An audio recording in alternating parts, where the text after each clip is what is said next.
Did the Chicago Bears have a good draft? Days later, I'm still not sure. Let's go over the picks. In the first round, the Chicago Bears take Darnell Wright, an offensive tackle out of Tennessee. I'm learning to like this pick. Of course, it would have been nice if Paris Johnson dropped to them, or if they went for a more higher upside guy like Broderick Jones. But ultimately, I'm just glad that they're signaling that Justin Fields is the priority right now. Getting a tackle, regardless of whether or not it's a reach, just shows they want to make it easier on him. And after last season where it seemed like they were almost actively sabotaging him, Velus Jones anyone, the fact that they reached for a right tackle is more than fine. And years from now, there's a good chance we'll be looking at the 10th pick and not even remember that Darnell Wright was overdrafted. I give this pick an A-. I originally was going to give it a B+, but then I had to factor in that they did get some draft compensation from the Eagles. In the second round, the Bears take defensive tackle Gervon Dexter out of Florida. Gervon is a very intriguing prospect. He's 6'6" and over 300 pounds and can mix in at nose tackle and 3 technique. He flashes very strong potential as a pass rusher. It hasn't shown up yet. With his build and athleticism, it's something to realistically dream on. Also, looking at his profile, you can tell why Eberflus was into him. His defense definitely needs pressure up the middle in order to function. Hopefully, Dexter can develop into his DeForest Buckner. I give this pick an A- because it fills a need with a player who has high upside and is a good scheme fit. It kills 3 birds with 1 stone. Their second third round pick. The Chicago Bears take Tyrique Stevenson, cornerback, out of Miami. He's a height, weight, speed guy who definitely projects well into the Eberflus defense, which really likes having big corners. Most importantly, he's got the long wingspan that they want, and his is above average, but not as much as, say, someone like Julius Brents. I'm sure the Chicago Bears would have preferred, however, he didn't drop and went to the Colts earlier in the second round. Overall, I give this pick a B-. It fills a need, but I don't think he's got quite the high upside as some other corners in this class. All right, in the third round, the Chicago Bears take Zach Pickens, another defensive tackle out of South Carolina. Pickens is a gap-shooting defensive tackle, and he's a little on the lighter side, but that won't be as much of a problem in the 4-3 defense that Eberflus prefers. Also, I'm a big fan of going after the players who are highly touted coming out of high school, which he was. He was a highly touted recruit on par with Davion Clowney and Marshawn Lattimore. Overall, I give this pick a B, because maybe an edge rusher like Zach Harrison would have been worth a try here. Still, I definitely I think Pickens has a lot of potential. And by the time you get to the third round, the edge rushers are usually pretty risky.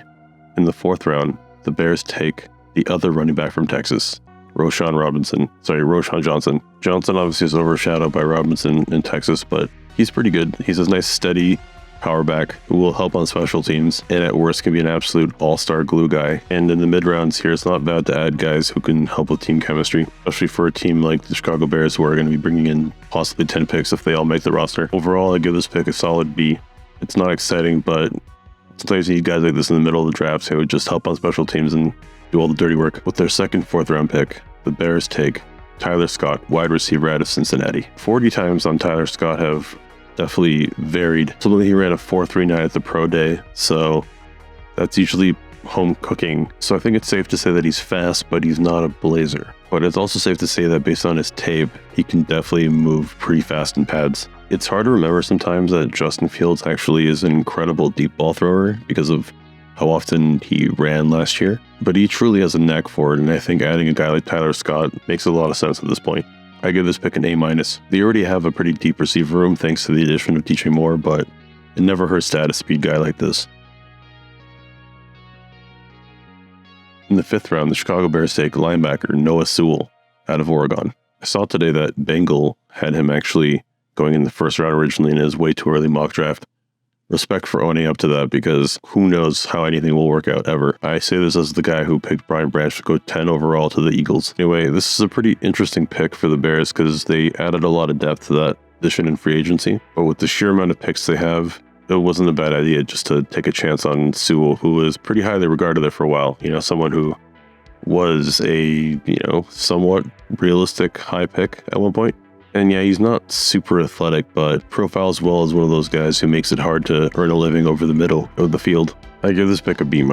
He's a good pick at this point, but the upside is low. With their second fifth-round pick, the Bears take Terrell Smith, a cornerback out of Minnesota. This might sound a little crazy, but I think I even like him better than Tyrique Stevenson, the corner they took in the second round. He's got slightly better measurables all across the board, including slightly longer arms, a few more pounds, and a slightly better 40 time. I think Tyrique Stevenson definitely flashed better on tape, but the athleticism here with Smith is intriguing. because he's a 6 foot, 204 pound guy who can run a 4.41. Overall, I give this pick an A. Smith fits the mold of a guy that works really well in the Eberflus defense.